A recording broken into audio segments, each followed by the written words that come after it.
Jesús en aquel día le va a declarar a más de uno, a muchos les va a declarar: apartaos de mí, hacedores de maldad, nunca los conocí. ¿Y por qué Jesús va a tener que declarar así? Apartaos de mí, hacedores de maldad, nunca los conocí. Ese versículo en el corazón de los que han sido predestinados para la salvación, ese versículo es de mucho peso.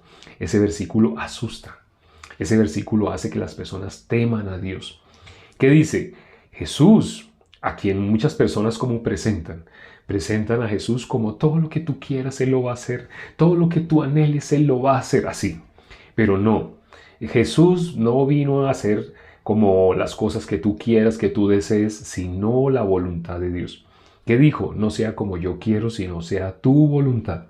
Nuestro Señor Jesucristo, por eso dijo: en aquel día muchos me dirán: Señor, en tu nombre echamos fuera demonios, en tu nombre profetizamos, en tu nombre hicimos milagros.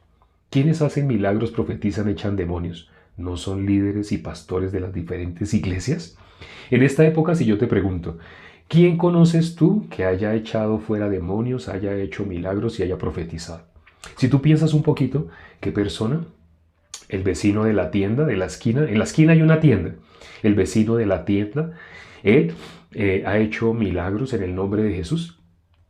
Él ha profetizado. ¿Será que mi vecino o mi vecina, la vecina que sale todos los días con su mercado, ella trabaja vendiendo mercado, la vecina que sale con su carrito a vender, ella ha echado fuera demonios, ha profetizado, ha hecho milagros en el nombre de Jesús? No. Entonces, ¿a quién se refiere este versículo? ¿Quiénes son los que profetizan, hacen milagros, echan demonios? ¿No son líderes y pastores de diferentes congregaciones? Son líderes y pastores. Pero Jesús, ¿qué les va a tener que declarar? Apartaos de mí, hacedores de maldad, nunca los conocí. Pero queda uno sorprendido. Espere, primero que todo, ¿a quién le está hablando? Jesús dice que a muchos que han echado fuera demonios en el nombre de Jesús, han hecho milagros en el nombre de Jesús, han profetizado en el nombre de Jesús. Jesús, ¿qué les va a tener que decir? Apartaos de mí, hacedores de maldad. Pero si le va a decir esto a líderes y pastores de diferentes congregaciones, ¿qué pueden esperar los miembros de una congregación? Los que están siendo pastoreados, por decirlo de alguna manera, los asistentes a estas respectivas iglesias. ¿Por qué Jesús le va a tener que decir a más de un pastor y líder: apartaos de mí, hacedor de maldad, nunca los conocí? Porque no tienen ninguna relación verdadera con Dios. A su propio punto de vista, sí. Al propio punto de vista, ¿son hijos de Dios? Claro que son hijos de Dios. ¿Tienen alguna duda? No, no tienen duda. ¿Por qué? Porque estudiaron para ser pastores, se graduaron y ahora ya ejercen, llevan tiempo siendo pastores, siendo líderes de diferentes iglesias. Pero Jesús les va a decir: apartaos de mí. Es increíble, el ser humano normalmente se mira a sí mismo, no mira lo que está escrito en la palabra. El ser humano por naturaleza no es temeroso de Dios. Por naturaleza, ¿qué dice la Biblia? Hago esta pregunta, hoy no había hecho pregunta. Bíblicamente, ¿qué es el ser humano en modo natural? ¿El ser humano en modo natural está con Dios o está en contra de Dios? Hago esta pregunta. Quienes han conocido, quienes han leído la palabra, saben la respuesta. Bíblicamente, el ser humano en modo natural, cuando digo en modo natural es así como nació y así como lleva su vida normal. En contra de Dios, está sin Dios, en contra de Dios, en contra de Dios. No es un secreto, no es un secreto. El ser humano en modo natural está en contra de Dios. ¿Qué significa estar en contra de Dios? En sentido opuesto a Dios. Significa estar destituido de la gloria de Dios. Por eso en la Biblia dice: por cuanto todos pecaron, todos están como, todo ser humano como está, destituido de la gloria de Dios. Quien no sabe esto, pues no necesita la salvación.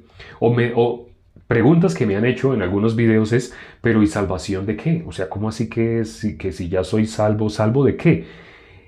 En ingenuidad o en simpleza. En simpleza de las personas me han hecho esa pregunta: ¿salvo? Pues yo soy hijo de Dios, yo no sé cómo que usted que me está diciendo de que soy salvo. Yo soy hijo de Dios. Así me han contestado personas. Yo tengo claro que soy hijo de Dios. ¿Por qué? Cuando le pregunto a las personas por qué, ¿saben por qué creen que son hijos de Dios? Porque ellos quieren ser hijos de Dios. Porque ellos desean. Una persona entonces es hija de Dios porque quiere. En la Biblia no dice así. En la Biblia dice que hay personas a quienes se les da la potestad. Ser hecho hijo de Dios no es cualquier cosa. Ser hecho hijo de Dios es a aquellos que reciben la potestad. Quien reciba esa potestad de ser hecho hijo de Dios, esa persona sí es hijo de Dios. Pero bíblicamente no es cualquiera. Bíblicamente, ¿quién recibe esa potestad? Juan capítulo 1, versículo 12. Es un versículo que muchos no sabemos de memoria. Mas a todos los que le recibieron, a los que creen en su nombre, les dio potestad de ser hechos hijos de Dios. O sea, ¿todo el mundo no es hijo de Dios? Ese versículo lo dice claramente. Cuando tú lees ese versículo, palabras más, palabras menos, ¿todo el mundo ya es hijo de Dios? No. Cuando tú consideres ese versículo, más a todos los que le recibieron, a los que creen en su nombre, ¿qué debes pensar? En lo que dice Romanos 3:23. Por cuanto todos pecaron, están destituidos de la gloria de Dios. Si tú no miras lo que está escrito en la palabra, sino si tú miras tus intenciones, tú tienes la intención de ser hijo de Dios. ¿Por qué las personas, líderes y pastores, Jesús les va a tener que decir, apartaos de mí, hacedores de maldad? Gente que hace milagros en el nombre de Jesús, que profetiza en el nombre de Jesús, que echa fuera demonios. Jesús, ¿por qué les va a tener que decir, apartaos de mí, hacedores de maldad? Si ellos estaban seguros que eran hijos de Dios, estaban seguros por su propio punto de vista o por la palabra. Estaban seguros por su punto de vista y llamaban, no por la palabra, por la palabra. Si fueran hijos de Dios conforme a la palabra, Jesús no los hubiera tenido que decir, apartados de mí, hacedores de maldad. Pero dice la palabra que a muchos que están seguros, líderes y pastores que están seguros de que son hijos de Dios, Jesús les va a tener que decir, porque el ser humano no está considerando ser hijo de Dios conforme a la palabra, sino ser hijo de Dios conforme a su idea, a su buen corazón, a su buen deseo. El ser humano, en vez de mirar a Dios, se mira a sí mismo. Por mirarse a sí mismo, mira que tienen ganas de ser hijos de Dios. Una persona no es hijo, o sea, el ser humano no le hace un favor a Dios al decidir ser hijo de Dios. Pero ese es el corazón que tiene el ser humano.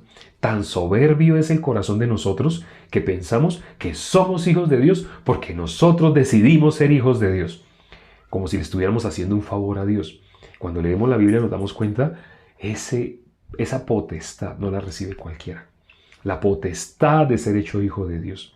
Solamente quien la recibe, los que creen en su nombre, los que le recibieron. Eso lo hemos explicado ya más en detalle. ¿Qué es eso de recibirle? ¿Qué es eso de creer en su nombre? Para que una persona reciba el Evangelio, esa persona inevitablemente tiene que vaciarse. Todo lo que ha tenido como un cristianismo, pero un cristianismo equivocado, la persona tiene que totalmente desocuparse. Si no vota ese aparente cristianismo que tiene, no puede recibir bíblicamente la potestad de ser hecho hijo de Dios. Por la pregunta que nos han hecho últimamente, inevitablemente vamos a contestarla, ya nos quedan pocos minutos. El en vivo todos los días, para quienes no saben, el en vivo todos los días lo realizamos a la hora en punto. En ese momento el reloj marca que son las y 20. Quiere decir que comenzamos hace 20 minutos. Es decir, el en vivo lo hacemos por unos 30 minutos. Si empezamos hace 20 minutos y lo hacemos por 30 minutos, quiere decir que nos quedan solo 10 minutos. Presten atención quienes quieran recibir la potestad de ser hechos hijos de Dios.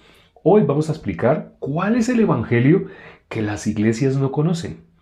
Las iglesias nombran evangelio de una manera, de otra, de otra. El video corto de TikTok que acabamos de subir, lo subimos al momento que empezó el en vivo.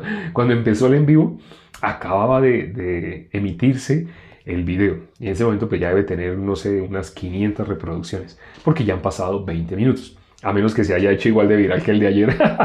Pero aquí vamos a explicar, en los 10 minutos que nos quedan, vamos a explicar el evangelio. Vamos a mirar, de momento vamos a mirar Mateo capítulo 3. Mateo capítulo 3, versículo 13. Mateo capítulo 3, versículo 13. Casi nunca habíamos explicado el evangelio a través de ese pasaje, pero hoy lo vamos a considerar. Mateo capítulo 3, versículo 13. Dice: Entonces Jesús vino de Galilea a Juan al Jordán para ser bautizado por él. Mas Juan se le oponía diciendo: Yo necesito ser bautizado por ti, ¿y tú vienes a mí? Pero Jesús le respondió: Deja ahora, porque así conviene que cumplamos toda justicia. Eso que acabamos de leer, esos 3 versículos, 13, 14 y 15, eso que acabamos de leer encierra cómo se cumplió la justicia de Dios. Lo que tú vas a escuchar hoy No te lo habrán explicado nunca. Esto no se suele enseñar en las iglesias, porque los pastores y líderes no lo conocen. Hoy vamos a explicar el Evangelio en los pocos 9 minutos que nos quedan. Ya solo nos quedan 9 minutos. Presten atención. Aquí, en esta escena, nuestro Señor Jesucristo llega donde está Juan el Bautista y llega ¿para qué? Para que Juan el Bautista lo bautice. Pero Juan el Bautista, sabiendo quién es nuestro Señor Jesucristo, el que le dice, yo soy el que necesito ser bautizado por ti. ¿Por qué Juan el Bautista le dice así? Porque ¿quién bautiza a quién? Voy a hacer una pregunta, presten atención. ¿Quién bautiza a quién? ¿El mayor bautiza al menor o el menor bautiza al mayor? Si no entienden bien la pregunta, lo pregunto de esta manera. ¿El pastor bautiza a los miembros de la iglesia o los miembros de la iglesia son los que bautizan al pastor? ¿Quién bautiza a quién? ¿El mayor al menor o el menor al mayor? El mayor al menor, el mayor al menor. Los hermanos están contestando, el pastor, los líderes de la iglesia, el pastor a los miembros, el mayor al menor, efectivamente. Sí, no es un secreto, el que bautiza es el mayor al menor. Pero llegó nuestro Señor Jesucristo, que Juan el Bautista ya sabe que es mayor que él, y le dice a Juan el Bautista, vengo para que me bautices. ¿Y qué dice Juan el Bautista? ¡Ah! Pero señor, espere, ¿cómo así? ¿Cómo usted viene a que yo lo bautice? Soy yo quien necesita ser bautizado por usted. Así le dice Juan el Bautista, ¿no? No, se resiste. No. ¿Cómo usted me va a bautizar a mí? Soy yo el que necesita ser bautizado. Pero Jesús, ¿qué le dice? Deja ahora. Ya. Deja ahora. Así conviene que cumplamos toda justicia. Cuando le dice deja ahora es... ¿Qué es lo que le dijo? Porque Jesús no le dijo Jesús no le dijo Cuando Jesús le dijo deja ahora, ¿a qué se refería? ¿Qué es lo que Juan el Bautista tenía que dejar? Hago esta pregunta. ¿Qué es lo que Juan el Bautista tenía que dejar? Cuando le dijo deja ahora, ¿qué tenía que dejar Juan el Bautista? Para que se pudiera cumplir toda la justicia de Dios, Juan el Bautista tenía que dejar algo. Sus pensamientos. La hermana Lina Patricia lo escribió. Todos de ahí para abajo lo escribieron al mismo tiempo. Pero ¿quién ganó? La hermana Lina Patricia. Tenía que dejarse a sí mismo. Cuando le dice, deja ahora, esa frase. Deja ahora. ¿A qué se refiere esa frase? Deje sus pensamientos. Lo dice Isaías 55, versículo 7. Deje sus pensamientos. Deje su camino y vuélvase a mí. El ser humano, mientras tiene su propio pensamiento, mientras tiene su propio camino, no puede recibir la palabra de Dios. Por eso Jesús, lo primero que le tuvo que decir a Juan el Bautista es, deja ahora, ya. Porque él manifestó lo que salía de él. ¿Cómo yo voy a bautizarlo a usted? Usted es el que tiene que bautizarme a mí. Y automáticamente Jesús le dice, deja ahora. Le está diciendo, deje su punto de vista, deje su opinión, deje lo que usted cree, deje. Para que podamos recibir la palabra de Dios, tenemos que dejar nuestro punto de vista. Para quienes no sepan, nuestro Señor Jesucristo dijo, si alguien quiere venir en pos de mí, ¿qué significa ir en pos de Jesús? Ser cristiano. Las personas, ¿cómo logran ser cristianos? Las personas piensan que son cristianos porque decidieron seguir a Cristo. Las personas piensan que son cristianos porque según su libre albedrío, eso no es bíblico. Las personas no pueden ser cristianos porque quieren ser cristianos. Nadie es cristiano porque quiere ser cristiano.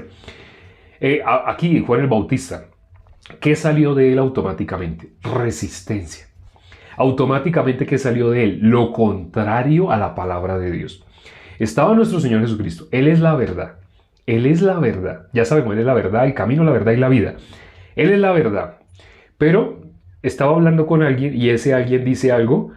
Él dice su propia verdad. ¿Cuál es la verdad de Juan el Bautista? ¡Ay, Señor, yo soy el que necesito ser bautizado por ti! Juan el Bautista le está enseñando a Jesús. Ahora, Juan el Bautista le va a enseñar a Jesús qué es lo que tiene que hacer. ¿Así? Un ser humano le va a enseñar a Dios mismo qué es lo que tiene que hacer. Por eso que le dijo Jesús, deja ahora. Si alguien quiere venir en pos de mí, Jesús puso un requisito. Si alguien quiere venir en pos de mí, es decir, si alguien se quiere hacer llamar cristiano, tiene que negarse a sí mismo. Presta atención porque ya nos quedan 4 minutos. Vamos a concluir con el Evangelio. ¿Qué es el Evangelio? Si ustedes no sabían, Juan el Bautista, nuestro Señor Jesucristo dio testimonio de quién es Juan el Bautista. Aparece en Juan capítulo 1, versículo 6, ¿quién es? Él es un hombre enviado de Dios. Él venía por testimonio para dar testimonio, para que todo el mundo creyese por el testimonio que iba a dar Juan el Bautista.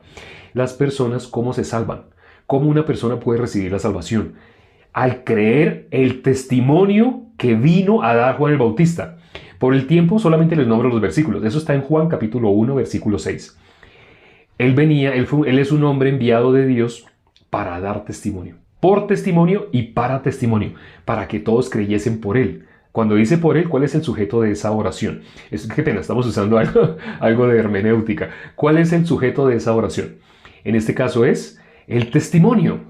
Entonces, para que la gente creyera por el testimonio. Para que la gente crea por el testimonio de Juan el Bautista. Entonces, ¿cómo una persona logra ser hijo de Dios? Al creer el testimonio que vino a dar Juan el Bautista. Entonces Juan el Bautista se le oponía a nuestro Señor Jesucristo, pero ahí se tenía que cumplir la justicia de Dios. ¿Qué demanda la justicia de Dios? La paga del pecado es, creo que todo el mundo sabe, el pecado ¿cómo se paga? ¿Con dinero? O sea, cuando tú das una ofrenda, un diezmo bien grande, o sea, tú ahorras y ahorras el diezmo durante todo un año y ahorras tu diezmo y das así das tu diezmo, das tu ofrenda. ¿De esa manera se paga el pecado? ¿A cambio de dinero se paga el pecado? El pecado no se paga así. El pecado no hay ningún dinero que pueda pagar el pecado. Ahora, el pecado entonces se paga con tu sacrificio, que tú te levantes todos los días a las 3 de la mañana y tú ores y ayunes y hagas sacrificios y sacrificios. Tu sacrificio paga tus esfuerzos, tu dedicación. ¿Eso paga el pecado? De ninguna manera. ¿Cómo se paga el pecado? ¿Cuál es el precio con el que se puede pagar por el pecado? Ya sabemos bíblicamente, Romanos 6:23, la paga del pecado, ¿cómo se paga? Con muerte. Entonces, si ustedes conocen algo de Levítico, en Levítico aparecen sacrificios, muertes. Esas muertes, ¿por qué se hacían? Para expiar el pecado. Pero esas muertes tenían que hacerse recurrentemente. Es decir, una persona llevaba su ofrenda, ya sea una tórtola, un palomino, llevaba un cordero, así, y se imponía manos. Cuando se imponía manos, en el caso de la tórtola se cogía, pero en el caso de un animal así como un cordero, vamos a poner el ejemplo ya concreto. Cuando una persona llevaba un cordero, le imponía las manos al cordero. Los pecados de esa persona pasaban al cordero. Por consiguiente, aparentemente esa persona ya quedó libre de pecado, pero la paga del pecado, ¿cuál es? Ya ustedes lo saben, tiene que haber muerte. Ese cordero que acaba de recibir el pecado, ese cordero tiene que morir. Si ese cordero no muere, el pecado no se satisface. Por consiguiente, nuestro Señor Jesucristo, ¿qué dijo Juan el Bautista? ¿Cuál fue el testimonio que dio Juan el Bautista? Presten atención, traten de no distraerse, esto es lo más importante. Juan el Bautista dijo en Juan capítulo 1, versículo 29, dijo: He aquí el Cordero de Dios que quita el pecado del mundo. ¿Ya entienden por qué tenía que ser bautizado? Cuando miramos en Levítico, tenía que haber imposición de manos. La persona imponía manos sobre el Cordero. Los pecados pasaban al Cordero. Ese Cordero tiene que morir para que los pecados sean expiados. ¿Cómo nuestro Señor Jesucristo vino? Como el Cordero de Dios que quita el pecado del mundo. Eso lo dijo Juan el Bautista. Ese es el testimonio que si alguien lo logra creer, es salvo. Si no lo logra creer, no ha pasado de muerte a vida, sino todavía está en muerte. Entonces, cuando Juan el Bautista puso las manos sobre nuestro Señor Jesucristo, pasaron todos los pecados. Ahora, ¿qué tenía que pasar con nuestro Señor Jesucristo? Tenía que morir. La paga del pecado es muerte. Por eso, cuando Él fue a la cruz, Él no fue así como dicen algunas personas: los judíos tan malos que hicieron. Bíblicamente, Él para eso vino. Para eso fue que Él vino al mundo, para ser el Cordero de Dios que quita el pecado del mundo. Por eso Él en la cruz tuvo que morir. Y estando ya en la cruz, cuando Él estaba en la cruz, ¿qué se satisfizo? Se pagó el precio del pecado. ¿La paga del pecado cuál es? Muerte. ¿Cómo se pagó? ¿Cómo se pagó por el pecado tuyo? Tú que estás escuchando en este momento. ¿Cómo fue que Dios recibió el pago por tus pecados? Porque Juan el Bautista, de quien Jesús había dado testimonio diciendo que no hay otro mayor en la tierra, no se ha levantado, de los que nacen de mujer, no se ha levantado otro mayor que Juan el Bautista. Él, Juan el Bautista, fue el representante de toda la humanidad. Cuando leemos en Levítico, inicialmente cada persona lo hacía, imponía manos sobre el cordero y ese cordero tenía que morir, tenía que derramar su sangre. porque la paga del pecado es muerte. Entonces así era que se pagaba el pecado. Pero esa persona salía del tabernáculo, otra vez se convertía en pecador. ¿Qué tenía que hacer? Al día siguiente venía y traía otro cordero. Esos sacrificios que se hacían constantemente no hacían perfecto para siempre a una persona. Ahora, si quieren saber qué es perfecto, perfecto es libre de pecado de una vez y para siempre. Eso es el resumen de perfecto. Porque muchas personas tampoco sabían y me han preguntado también, pero bíblicamente cuando la palabra dice perfecto, ¿a qué se refiere con perfecto? Que ha sido libre de pecado de una vez y para siempre. Eso significa perfecto. Nunca esas ofrendas que hacían los levitas, los israelitas, cuando iban donde los levitas en el tabernáculo a ofrecer ese sacrificio de ese cordero, nunca quedaban libres del pecado perfectamente, sino quedaban libres de pecado imperfectamente. O sea, en el plano temporal, por un breve tiempo. Pero como las personas estaban matando muchos animalitos, entonces Dios determinó una manera perfecta. Dios dijo, ahora solamente van a traer un macho cabrío y el sacerdote Aarón va a imponer manos sobre él y los pecados de todos los de Israel, los pecados de todos los israelitas van a pasar a ese animal que le está poniendo las manos. Ahora, ¿qué tiene que pasar con ese animal? Tiene que morir para que los pecados de todo Israel fueran perdonados. Eso está en Levítico. Quienes no lo han leído, bueno, por favor vayan a leerlo. Aquí hicimos un estudio completo de Levítico capítulo a capítulo. Si quieren verlo, está en YouTube. Igual que este video dentro de poco va a estar en YouTube. En ese momento, ¿qué pasó? Los pecados de todo Israel a través de Aarón. Aarón era el representante de todo Israel. Pero ahora, para que tú fueras libre del pecado, Dios hizo lo mismo con nuestro Señor Jesucristo. Nuestro Señor Jesucristo es el Cordero de Dios que venía ¿a qué? A quitar el pecado del mundo. Pero tenía que haber un sacerdote que impusiera manos sobre la cabeza de nuestro Señor Jesucristo. Al imponer manos sobre la cabeza de nuestro Señor Jesucristo, los pecados de toda la humanidad iban a pasar a nuestro Señor. Y pasaron. Cuando Juan el Bautista fue bautizado, los pecados de toda la humanidad pasaron a nuestro Señor Jesucristo. Si esto no te quedó claro es porque tal vez no has estado escuchando lo que hemos dicho los primeros minutos. Presta atención. Cuando nuestro Señor Jesucristo recibió los pecados de toda la humanidad a través de la imposición de manos que hizo Juan el Bautista, nuestro Señor Jesucristo tenía que ir a la cruz. Ya saben también cuando en la Biblia dice, si alguien quiere venir en pos de mí, tome su cruz. Bueno, primero, niéguese a sí mismo. Lo primero, tiene que negarse a sí mismo. Lo segundo, tome su cruz. ¿Qué se pagó en la cruz? Se pagó el precio de tus pecados. ¿Qué es tomar la cruz? Anunciar esto que te estamos diciendo el día de hoy.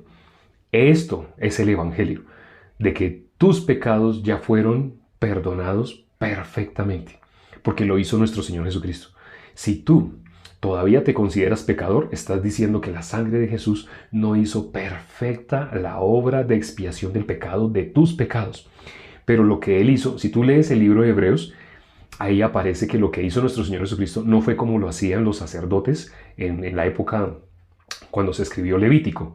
No, lo que hizo nuestro Señor Jesucristo fue perfecto, porque Él lo hizo en el cielo. Así como lo hacían los sacerdotes, los levitas, así lo hizo Juan el Bautista con nuestro Señor Jesucristo. Hizo la imposición de manos y luego Él fue a la muerte para que tú fueras libre del pecado, pero Él lo hizo en el cielo. Eso está escrito en el libro de Hebreos. Él presentó su sangre no acá en un tabernáculo terrenal, sino Él se presentó en el cielo para que tus pecados fueran expiados perfectamente. ¿Qué significa perfectamente? Una vez y para siempre. En inglés, once for all. Una vez y para siempre. Una vez y para siempre. Eso es perfecto. Bueno, espero que les haya quedado claro y si no, pues ya nos hemos pasado 5 minutos. Dijimos que normalmente estamos compartiendo 30 minutos. Si quieres escuchar nuevamente lo que aquí se explicó, este video se va a subir a YouTube. Dentro de una media hora ya debe estar en YouTube. Ve y míralo nuevamente, compártelo con tus familiares, amigos, con el líder de tu iglesia, con el pastor de tu iglesia, para que él también reciba la salvación, para que todas las personas a la iglesia donde tú estás asistiendo también puedan recibir la salvación. Vamos a orar ya para terminar. Padre, gracias por este tiempo que nos permites para considerar tu palabra. Gracias por las personas que se conectaron el día de hoy. Hoy era día de buenas nuevas. Hoy era el día que inevitablemente muchas personas podían escuchar y podían recibir. Permite, Padre, que las personas que han recibido con ese mismo corazón que recibieron, así también lo puedan transmitir. Porque no podemos recibir el Evangelio y quedarnos callados, sino como la mujer samaritana, en el momento que ella recibió quién era el Mesías, quién era el que le venía a dar libertad a su pueblo de sus pecados, ella fue y lo anunció a todo el mundo. Así también permite que quienes hoy recibieron la salvación lo anuncien. Hoy mismo con sus familiares, con sus seres queridos, les hablen el Evangelio. Si tienen que mostrarles este video nuevamente, vuelvan y se los muestren. Gracias, Padre, por las personas que hoy han podido recibir la salvación y estamos muy agradecidos. Hemos orado en el nombre de nuestro Señor Jesucristo. Amén. Gracias, hermanos, amigos, invitados y quienes nos visitan. Si quieren ver este video, sí, imagino que más de uno habrá preguntado, ¿y cómo hago para verlo? En YouTube, ya va a estar dentro de media hora o 40 minutos, ya va a estar allá en YouTube. ¿Cómo lo encuentran? ¿Cómo entran a YouTube? ¿Cómo nos encuentran en YouTube? Presten atención, vamos a decirlo. ¿Cómo nos encuentran en YouTube? Ustedes, este botón azul que ven acá, este botón es la foto de nuestro perfil. Es una Biblia azul, ¿no? De portada azul. Ustedes tocan esa foto y van a la pantalla principal, a nuestro perfil principal, la página principal de nuestro perfil. Entonces la foto ya no aparece aquí en una esquinita, sino ¡fum!, aparece acá, esa foto de la Biblia azul. Y debajo de la foto aparece un botón que dice YouTube. Sí, hasta la foto y debajo dice YouTube. Ustedes tocan ese botón que dice YouTube y automáticamente van a nuestro canal, son redireccionados a nuestro canal. Si quieren hacer la búsqueda directamente en YouTube en un computador, algo así, entonces en YouTube escriban el mismo nombre que tenemos acá. 3 palabras, son 3, no 2, son 3. Escrito está también. Escrito está también. Escriban esas 3 palabras en YouTube y ahí nos encuentran. Ahí reconocen porque sale esta cara y entren a ese perfil dentro de media hora. Van a ver este video. Nos vemos mañana. No se lo pierdan. Chao.